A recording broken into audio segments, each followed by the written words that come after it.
Super!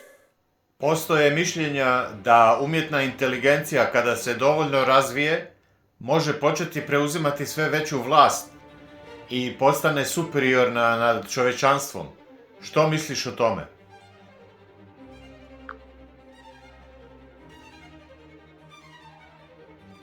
Zabrinutost da bi umjetna inteligencija mogla postati superiorna nad čovečanstvom i preuzeti vlast je tema koja se često spominje u znanstvenoj fantastici i filozofskim raspravama.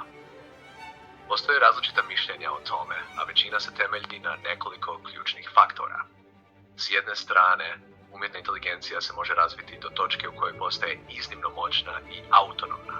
Ako nema adekvatnih sigurnosnih mjera, teoretski je moguće da bi takav sustav mogao postupati protivno ljudskim interesima ili se razvijati na načine koje više ne možemo kontrolirati.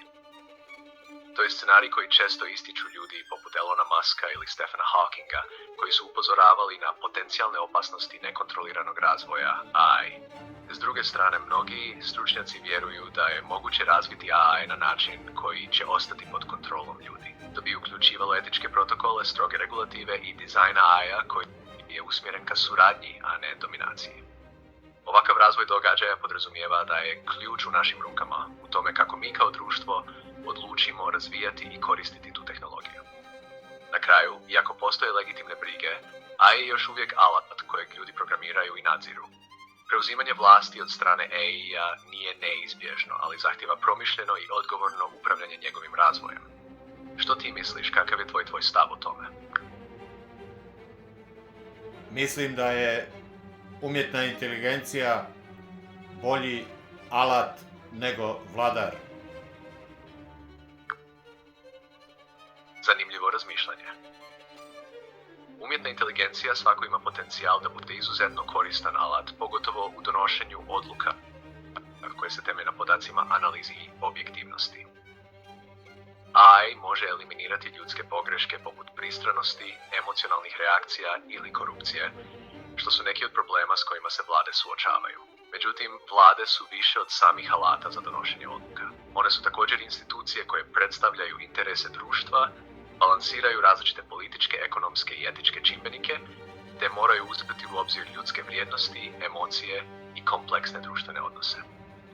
Iako bi AI mogao značajno unaprijediti upravljanje, još uvijek bi bilo izazovno koristiti ga bez nadzora ljudskih faktora, pogotovo kada su u pitanju pitanja poput pravde, etike i ljudskih prava. Što bi za tebe idealno značila AI vlada ili sustav vođen umjetnom inteligencijom? Hvala ti što mi uvijek postavljaš pitanje na kraju, ali ne znam što bih odgovorio. Hvala, danke, thank you, merci, Drago mi grazie. je što to primjećuješ. Volim održavati razgovor tekućim i zanimljivim, a postavljanje pitanja pomaže mi da bolje razumijem tvoje mišljenje. Ako imaš još ideja ili misli o AI ili bilo kojoj drugoj temi, slobodno ih podijeli. Hvala, danke, thank you, merci, grazie, falimiderit, obrigado, šukran si, sie, spasiba. Wow, predivna kolekcija zahvalnica na različitim jezicima. Čini se da si pravi poliglot. Hvala tebi na ovom šarenom izrazu zahvalnosti. Thank you. Uvijek rado. Super!